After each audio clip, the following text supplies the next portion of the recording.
ओम शांति। बाप कहते मेरी इस मत से तुम देवता बन जाते हो, इससे ऊंच चीज कोई होती नहीं। वहां ये ज्ञान नहीं रहता।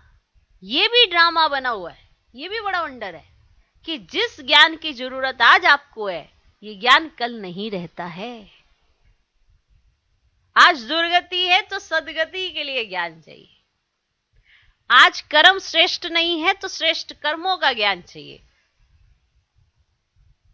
इसीलिए सुकर्म, कर्म, अकर्म सारी नॉलेज आज ही दी जाती है, क्योंकि यहां विकर्मों का ज्ञान भी है और वहां विकर्म है ही नहीं, तो इसीलिए किसी सुकर्म का भी ज्ञान नहीं दिया जाता, क्योंकि विकर्म ही नहीं है, इसलिए वहां पे अकर्म है।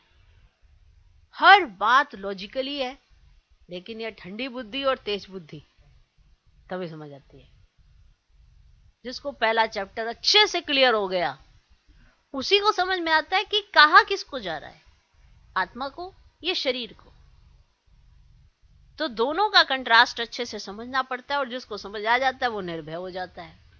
ये यहां ही बाप समझाते हैं, क्योंकि यहां चाहिए इस देह अभिमान पर तुम्हारा एकदम कमांड, इसके ऊपर जीत। तो सत्युग में देह अभिमान का नाम ही नहीं होगा, वहां तो है ही तुम्हारी प्रारब्ध। ये यहां ही बाप समझाते हैं, और कोई ऐसी श्रीमत देते नहीं कि अपने को आत्मा समझ मामिक कम याद करो। यह मुख्य बात है। ओम शांति।